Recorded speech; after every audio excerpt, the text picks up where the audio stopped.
Hey, everybody. Welcome to Prophetic Lifestyles with Bernard Bolton, where we are making the prophetic practical, bringing the prophetic into everyday life and seeing the future now.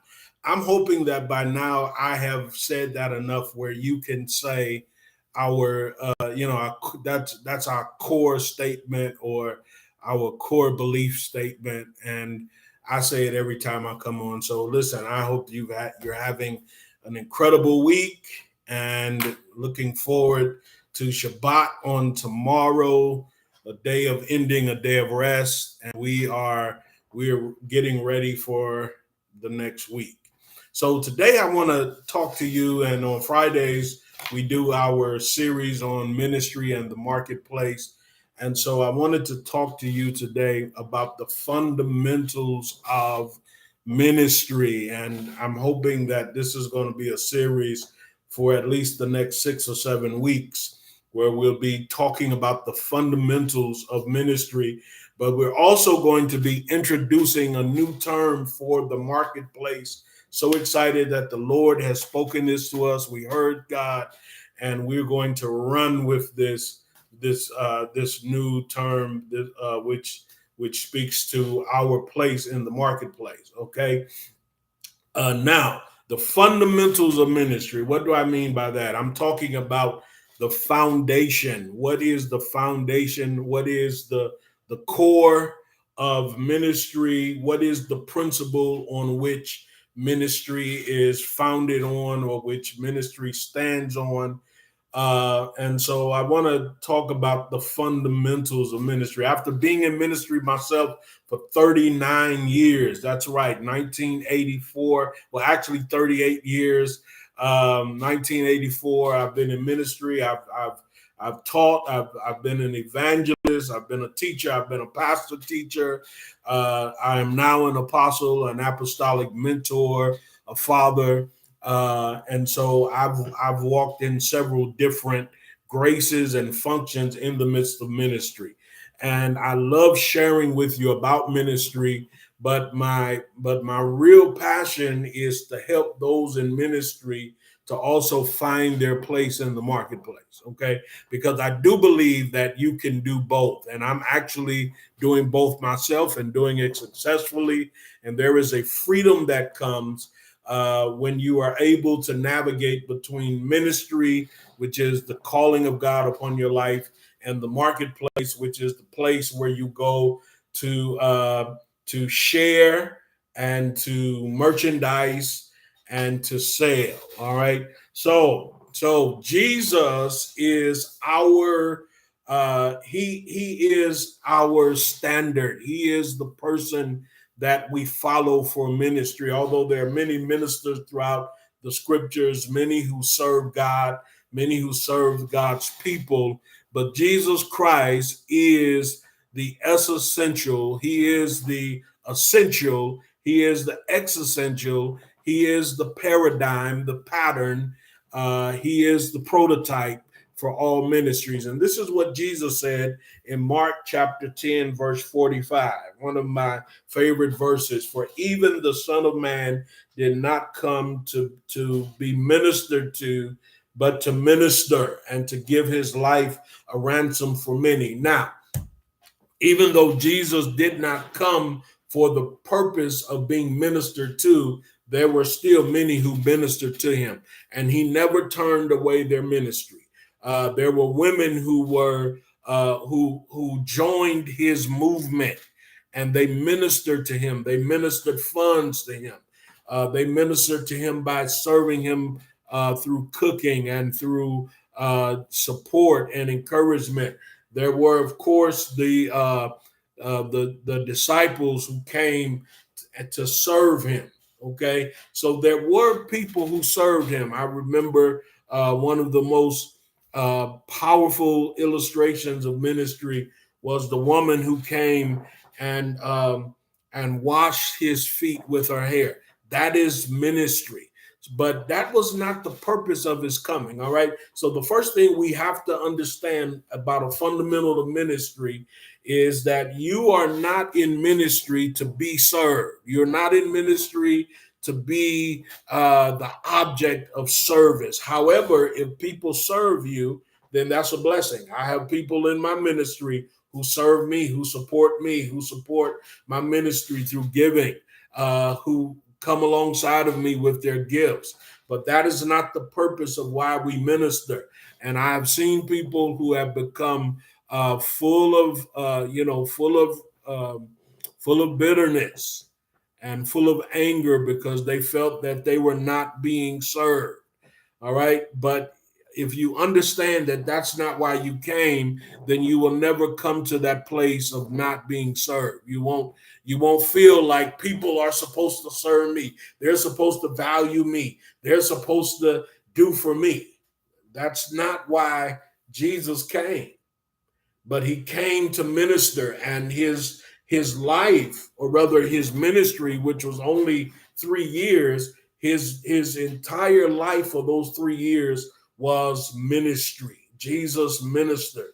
He was the shepherd who had compassion toward the lost and scattered sheep. He healed the sick. He raised the dead. He operated in gifts, signs, wonders, and miracles. His first miracle was an act of service when he was at the wedding in Cana, and the family had run out of wine, and he miraculously added to their resource. Jesus was a servant, even on the cross. Jesus was serving the will of his Father, and he was dying for all of us. So Jesus was always serving. His resurrection, all right, he served. And so his life, when you look at his life, and particularly the 3 years of his ministry, Jesus Christ is a servant. Okay. Now I want to talk to you about the letter Kaf, and this is where we're going at today, because the Hebrew word for ministry is Kohan, and the first letter in Kohan is the letter Kaf. All right, and Kaf, of course, is the hand. All right, and so ministry is often the ministry is linked to the hand, because ministry is actually doing. So in ministry, we're actually doing something. All right. We're doing something. If you're not doing anything, you're not in ministry. Ministry is about doing. The hand. All right. And the hand represents it represents the potential becoming actual. Okay. Now, potential is spiritual. And so when you are in ministry, there is within you the potential to do what the Lord is calling you. The Lord will never call you to ministry unless you have the potential to do what he's calling you to do. So within the hand is the potential, but then when you begin to express and exercise your hand in your ministry. I remember when I entered into preaching ministry at the age of 17. And so as a preacher, I preach. And in the preaching, my spiritual was becoming actual. Okay. And so when the potential, which is spiritual, becomes actual, which is physical, all right, then that's when ministry becomes real. As long as you operate in the spiritual, okay, as long as let me say that. As long as you are in the spiritual, you're not really in ministry. The ministry is when the spiritual becomes physical. So all ministry is physical. So when we look at Jesus, Jesus he's going out, he's teaching, he's speaking parables, he's teaching in the synagogues, he's engaging with the people, he's ministering to the people. And so even though Jesus was spiritual, his ministry was always physical. So here's a fundamental of ministry, because a lot of people are saying that I'm a minister, but they're not doing ministry. They're not taking the spiritual and bringing it into the physical. What I'm doing right now is physical, even though it's the spiritual becoming physical. I'm talking to you through this video. This is my ministry. All right. And so in the ministry, I'm actually doing something. All right. Now, ministry is about blessing people. And that's why the hand not only represents ministry, it also represents blessing. Because with the hand we bless. With the hand we bless the children of God. With the hand we impart the blessing of God. We with the hand we are releasing the will of God into the lives of his people. So the purpose of your ministry is to bless people in their life. Whatever you're doing in ministry, always remember that in my ministry, I am blessing the people of God. All right. Now, also associated with the Hebrew letter Kaf, one of the meanings of Kav, it means to remove all distraction so that we might minister in the presence of the Lord. Okay, so ministry is not just doing something, but it is actually doing it in the presence of the Lord. So in ministry, I need to always be cognizant, always aware, always knowledgeable about the presence of the Lord, and I must remove all distractions. I remember when I was a pastor, and the way the sanctuary was set up, the auditorium and sanctuary was set up, is that my seating, because I sat in a raised up what's called a pulpit, and there were chairs there in the pulpit for the pastor and other ministers, and we faced the congregation. Behind me was the choir, and then there was me and my ministerial section, and then in front of me was the congregation. And it was very hard for me to focus on the presence of the Lord, because by sitting before the congregation, I was seeing all of the distractions. And so what I would do while the praise team was ministering to the people, I would remove myself from the pulpit and I would sit on the floor with the congregation, so that my back was to the congregation, so there would be no distractions. Sometimes we have to turn from the distractions so that we can enter into the presence of the Lord, because all ministry needs to be in the presence of the Lord. All right. Also, the Kav, not only does the Kaf represent our hands, but the Kaf prophetically represent the hands of God. So as ministers, we are the hands of God. We are the hands of Jesus.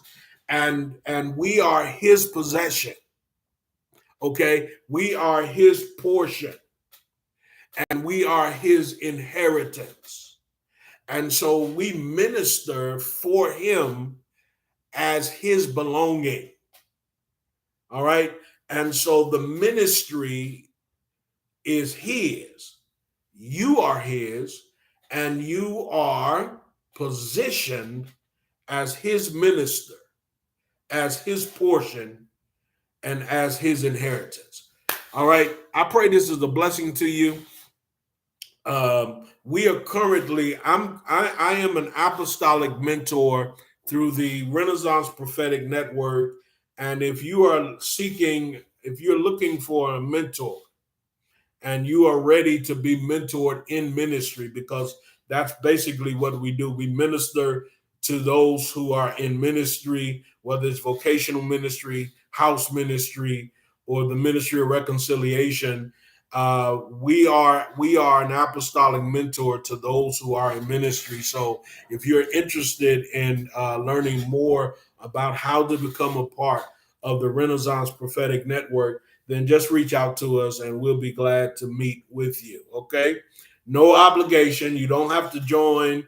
Matter of fact, there has to be a joint understanding. I have to feel that I can mentor you because I can't mentor everybody. And you have to feel that you can be mentored by me. Okay. So God bless you. Shalom.